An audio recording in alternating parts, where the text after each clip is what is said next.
Assalamualaikum warahmatullahi wabarakatuh. Kita berjumpa lagi dalam mata kuliah Health Economy. Kali ini kita akan membahas tentang demand for medical care. Seperti yang sudah kita diskusikan bahwa kita sudah membahas tentang demand secara umum. Kita tahu bahwa demand secara umum sangat dipengaruhi oleh harga barang itu sendiri. Sampai dengan kondisi ceteris paribus yang akhirnya hukum demand mengatakan bahwa semakin tinggi harga akan semakin banyak permintaan dan sebaliknya. Apabila ceteris paribusnya dihilangkan, maka akan ada faktor harga barang lain, income dan distribusinya, cita rasa terhadap barang tersebut, jumlah populasi yang ada, kemudian kondisi masa yang akan datang, dan masih banyak lagi yang mempengaruhi demand seseorang terhadap suatu barang. Tapi bisa kita ambil kesimpulan bahwa semua faktor secara umum, demand di luar pelayanan kesehatan atau demand secara umum itu lebih banyak dipengaruhi oleh harga barang itu sendiri. Sekarang kita lihat apakah faktor-faktor yang mempengaruhi demand pelayanan kesehatan itu sama dengan demand secara umum. Karena kita tahu bahwa medical care itu mempunyai ciri khusus yang mungkin akan menyebabkan demand terhadap medical care-nya itu juga berbeda dengan demand secara umum.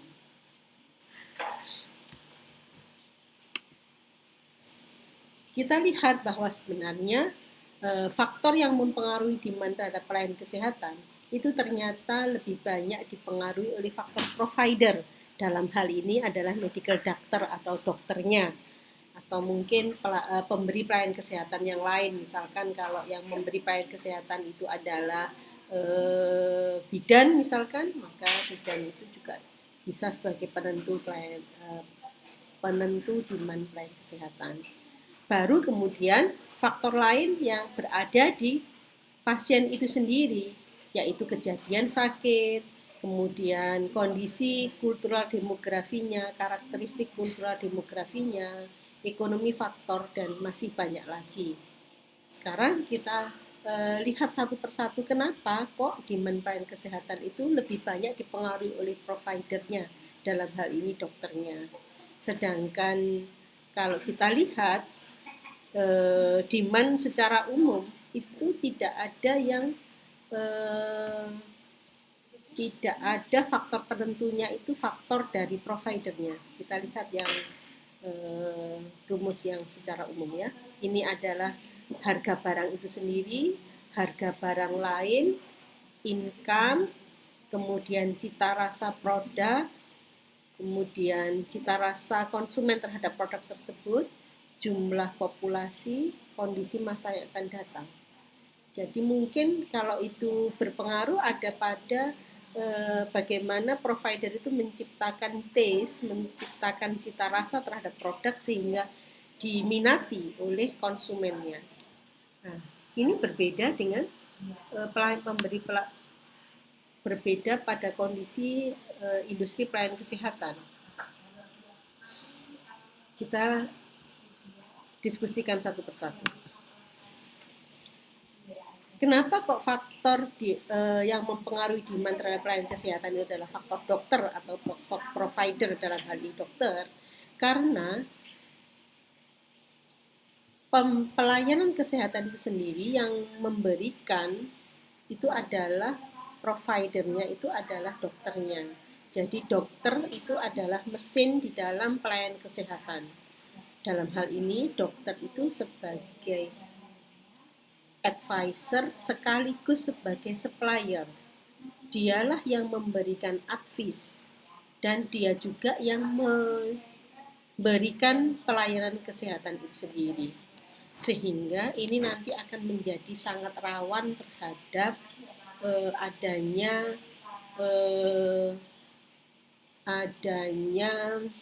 apa itu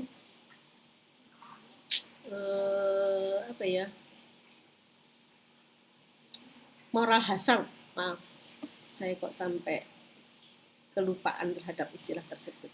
Adanya moral hazard yang mungkin bisa dilakukan oleh dokter itu secara tidak sengaja.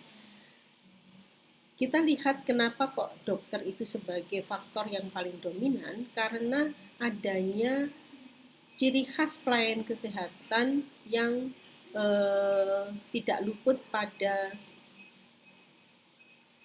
adanya asymmetric knowledge, ketidakseimbangan pengetahuan antara provider dengan konsumennya. Jangan saudara menempatkan diri, kebetulan saudara sebagai seorang pemberi pelayanan kesehatan, konsumennya adalah orang yang mengerti pelayanan kesehatan, kemudian providernya juga pemberi pelayanan kesehatan. Tidak, itu tidak berlaku.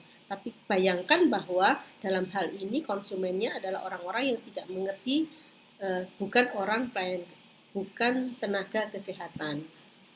Dan dalam hal ini maka adanya gap, adanya asymmetric knowledge itu yang menyebabkan konsumen berada pada kondisi yang dia harus membutuhkan advisor. Seseorang yang sedang sakit pasti akan pergi ke dokter untuk mencari advice. Nah, dalam hal ini biasanya konsumen itu tidak berani mengambil keputusan. Dia akan menyerahkan sepenuhnya pengambilan keputusan itu pada advisernya, dalam hal ini adalah dokternya. Kalau toh sekarang dengan adanya perkembangan teknologi sehingga mungkin konsumen itu bisa mencari googling dulu tentang suatu penyakit dan sebagainya, tapi tetap dia tidak akan bisa menyamai pengetahuan dokter, dan itu juga akan menyebabkan konsumen tidak berani untuk mengambil keputusan. Maka akhirnya dia menyerahkan sepenuhnya keputusan itu pada dokter atau pemberi layanan kesehatan. Itulah sebabnya maka faktor penentu demand pelayanan kesehatan itu lebih pada providernya, dalam hal ini dokternya, bukan pada konsumennya. Kemudian baru kita melihat dari faktor pasien, bahwa demand, kuantitas terhadap jumlah pelayanan kesehatan yang dibutuhkan oleh masyarakat, oleh seseorang, itu lebih dipengaruhi oleh kejadian sakit itu sendiri. Orang yang sering sakit-sakitan otomatis akan membutuhkan pelayanan lebih banyak daripada orang yang sehat. Sehingga jenis penyakit, pola penyakit, umur penderita itu sangat mempengaruhi kejadian sakit itu sendiri, sehingga dengan adanya sakit maka dia akan membutuhkan pelayanan kesehatan. Itulah sebabnya bisa dikatakan bahwa demand itu sebenarnya juga merupakan sebuah derived demand atau sebuah turunan. Demand terhadap pelayanan kesehatan itu adalah sebuah demand turunan. Artinya bahwa seseorang itu sebenarnya tidak membutuhkan pelayanan kesehatan itu sendiri, tapi dia membutuhkan kesembuhan. Karena dia sakit, maka dia mencari kesembuhan dan akhirnya dia membutuhkan pelayanan kesehatan. Kalau tidak sakit, maka dia tidak membutuhkan pelayanan kesehatan. Itulah sebabnya nanti kalau seseorang ingin kita ukur demand-nya, pasti kita akan tanya, apakah saudara itu memang sedang sakit pada periode waktu tertentu. Kalau sakit, maka dia membutuhkan pelayanan kesehatan dan akhirnya kemungkinan dia akan meminta pelayanan kesehatan itu sendiri. Jadi jenis penyakit, pola penyakit, umur penderita. Kalau kita lihat misalkan salah satunya juga umur penderita, kita tahu bahwa usia-usia balita dengan usia-usia tua itu lebih hospitalized daripada usia-usia produktif. Kemudian jenis kelamin misalkan bahwa orang dengan jenis kelamin perempuan itu lebih membutuhkan pelayanan kesehatan daripada laki-laki, karena reproduksi yang dimiliki oleh perempuan itulah yang menyebabkan dia lebih membutuhkan pelayanan kesehatan daripada jenis kelamin yang laki-laki. Seseorang yang mempunyai jenis penyakit tertentu, misalkan yang mempunyai penyakit-penyakit degeneratif, dia lebih membutuhkan pelayanan kesehatan dibandingkan orang-orang yang tidak mempunyai penyakit-penyakit degeneratif. Kemudian pola penyakit, misalkan penyakit-penyakit yang biasanya berhubungan dengan musim hujan mungkin lebih banyak nyamuk sehingga akan terjadi lebih banyak penyakit-penyakit DHF yang ada di situ. Itu yang akhirnya menyebabkan kejadian sakit di musim hujan cenderung akan lebih memperbanyak penyakit-penyakit DHF misalkan seperti itu. Itu adalah yang kita maksud dari faktor-faktor yang mempengaruhi demand. Yang berikutnya, karakteristik kultural demografi. Jadi tadi umur, jenis kelamin juga akan mempengaruhi hospitalized dan tidaknya seseorang. Status perkawinan. Status perkawinan kalau married itu biasanya lebih unhospitalized daripada unmarried. Nanti tergantung pada budayanya ya. Jadi kalau biasanya kenapa kok unmarried itu lebih hospitalized? Mungkin karena dia tidak ada yang merawat. Atau kalau kita lihat dari proses pengambilan keputusan, orang yang tidak menikah itu pengambilan keputusannya cepat. Begitu dia didiagnosa untuk MRS, dia tidak perlu meminta pertimbangan pada suami, istri, keluarganya, tapi langsung memutuskan sendiri. Itu misalkan sehingga disebutkan bahwa status perkawinan itu lebih mempengaruhi hospitalized seseorang. Tingkat pendidikan, ada yang mengatakan bahwa semakin tinggi tingkat pendidikan, semakin hospitalized karena dia semakin aware terhadap pentingnya pelayanan kesehatan sehingga sedikit-sedikit dia pergi ke pelayanan kesehatan. Atau sebaliknya, suatu wilayah tingkat pendidikannya tinggi sehingga lebih tidak hospitalized karena dia lebih bisa menjaga pola hidupnya sehingga dia tidak mudah sakit. Nah, nanti ini semua tergantung pada kondisi masyarakat tersebut. Apakah tingkat pendidikannya itu lebih tinggi semakin hospitalized atau sebaliknya. Family size semakin banyak otomatis semakin hospitalized karena kenapa? Family size itu hubungannya dengan jumlah populasi ya. Jadi otomatis probabilitas sakitnya lebih tinggi bagi family size yang besar dibandingkan yang kecil. Yang berikutnya adalah faktor ekonomi. Pendapatan sama bahwa dalam hal ini semakin tinggi pendapatannya otomatis dia semakin mudah untuk aksesibilitas ke rumah sakit. Price dalam hal ini juga termasuk keikutsertaan dalam asuransi kesehatan. Jadi kalau harga dari pelayanan kesehatan itu tinggi, maka itu akan menjadi hambatan seseorang untuk mengaksesnya. Tetapi kalau dia sudah mengikuti asuransi kesehatan, maka harga tersebut sudah tidak menjadi masalah lagi. Yang berikutnya juga yang dikategorikan sebagai faktor ekonomi itu adalah the value of the patient time, di mana kita lihat bahwa waktu yang dikeluarkan pasien di dalam menunggu itu sebenarnya juga bisa disebut sebagai opportunity loss yang hilang karena dia akan kehilangan waktu produktif untuk sekedar menunggu pelayanan. Sehingga kalau disebutkan bahwa di sebuah rumah sakit waktu tunggunya sangat lama, itu akan mengganggu dan akan menghambat seseorang untuk meminta atau menambah demand pelayanan kesehatan di rumah sakit tersebut. Nah, dari ketiga hal ini kita bandingkan dengan demand secara umum yang minggu lalu kita diskusikan di sini, bahwa di sini mulai dari harga barang itu sendiri, harga barang lain, income, 3 faktor ini adalah faktor-faktor yang masuk dalam kategori faktor ekonomi. Kita bandingkan dengan demand pelayanan kesehatan, faktor ekonomi itu juga merupakan faktor yang mempengaruhi pelayanan kesehatan, tetapi bukan yang utama. Yang utama lebih pada keputusan provider dalam hal ini dokter dan juga incident of illness-nya. Sehingga apakah faktor ekonomi ini berpengaruh oke, berpengaruh, tapi bukan merupakan faktor yang dominan. Itulah sebabnya kalau nanti kita bandingkan dengan eh, demand secara umum, elastisitas demand pelayanan kesehatan itu pasti secara umum bersifat inelastis. Karena seseorang pergi atau membutuhkan atau meminta pelayanan kesehatan atau tidak, itu tidak dikarenakan faktor ekonomi, bukan faktor ekonomi yang mempunyai peranan utama.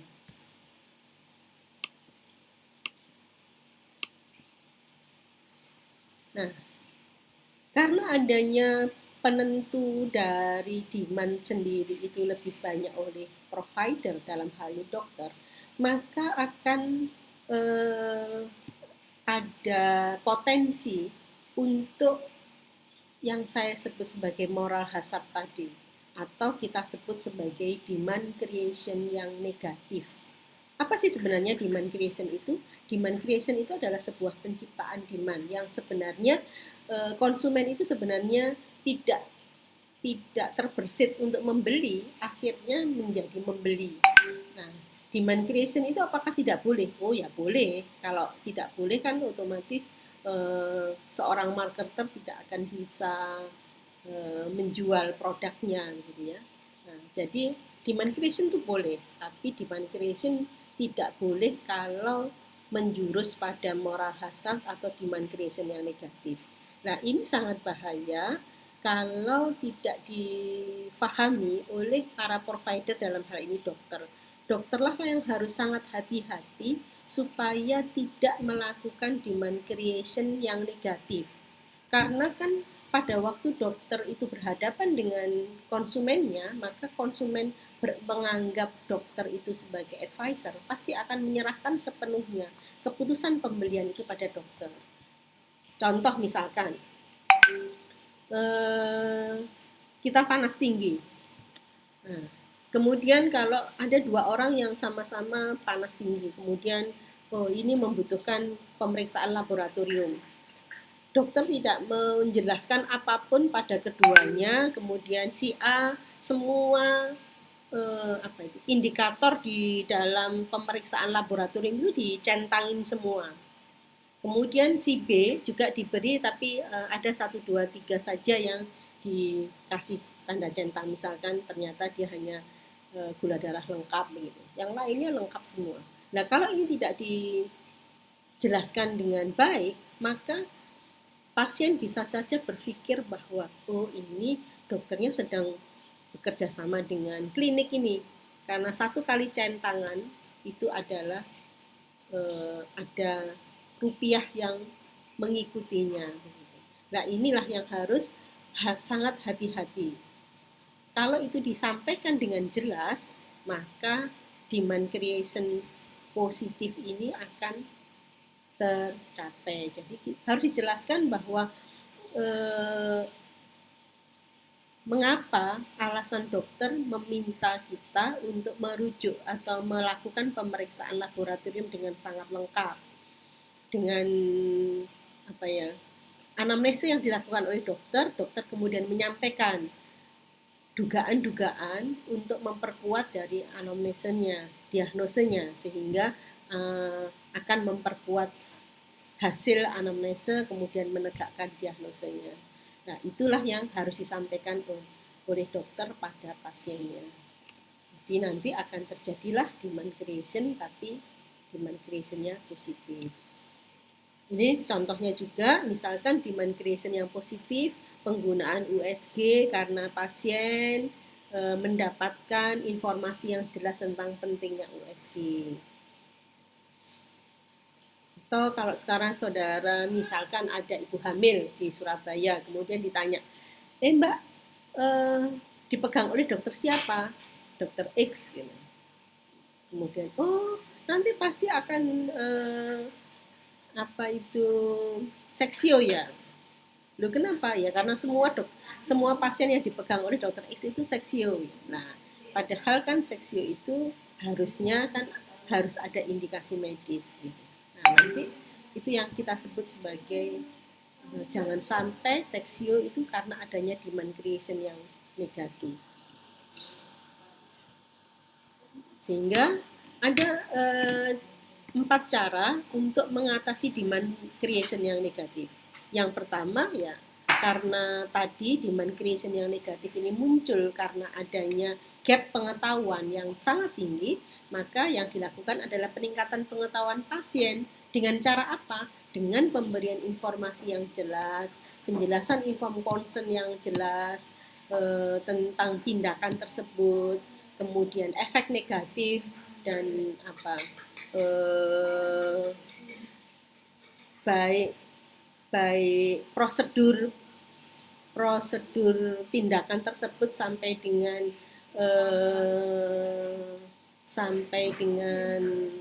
efek samping dan juga mungkin sampai dengan harga yang harusnya disampaikan, yang harusnya nanti dibebankan pada pasien. Ingat bahwa pelayanan yang diberikan oleh dokter itu sama dengan pelayanan yang dibeli oleh pasien. Meskipun pembeliannya sekarang dengan menggunakan asuransi, sama saja, tetap itu merupakan sebuah pembelian.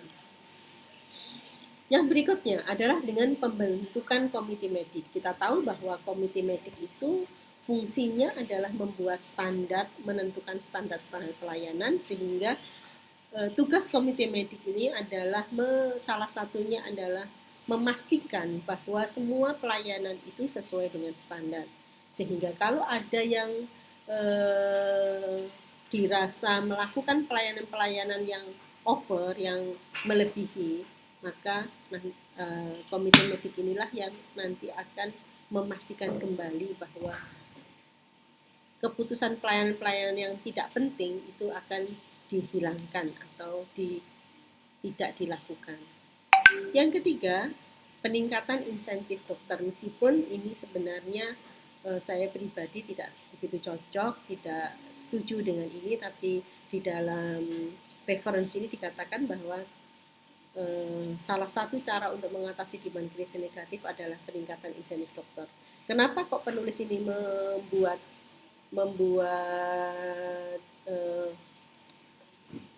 pernyataan seperti ini? Karena tadi ujung-ujungnya bahwa demand creation negatif ini muncul karena adanya moral hazard tadi, yang urusannya adalah hal-hal yang bersifat ekonomi dari dokternya. Nah, ini yang mungkin tidak begitu cocok karena ternyata tidak semuanya bisa kita atasi dengan hal ini. Yang keempat, perubahan cara pembayaran dari reimbursement menjadi capitation. Ini hubungannya adalah dengan sistem asuransi. Jadi kalau dulu sistem asuransi itu kan lebih banyak yang reimburse. Jadi akhirnya menyebabkan para provider, para dokter itu kalau tahu bahwa pasiennya adalah pasien asuransi, dia akan memperbanyak pelayanan. Toh nanti semua pelayanan itu akan dimintakan ke pengelola asuransi. Nah, sekarang tidak lagi, karena kalau dirubah dengan sistem kapitasi, maka kapitasi itu akan dibayarkan berdasarkan jumlah kepesertaan, jadi tidak berdasarkan jumlah pelayanan. Sehingga berapapun jumlah pelayanannya, kalau kapitasinya yang ditentukan X rupiah, maka akan dibayar secara X rupiah.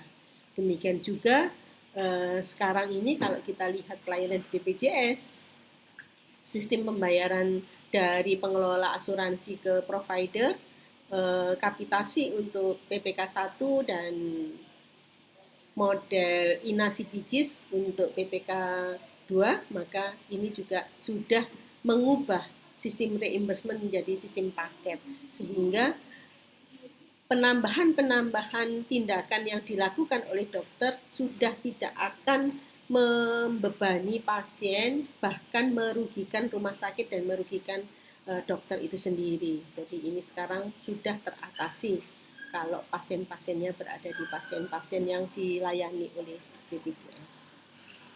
Itu yang bisa saya sampaikan. Nanti kita bisa diskusikan aplikasinya lebih lanjut pada saat kita kuliah tatap muka. Terima kasih, jaga kesehatan. Kita ketemu untuk video-video selanjutnya. Assalamualaikum.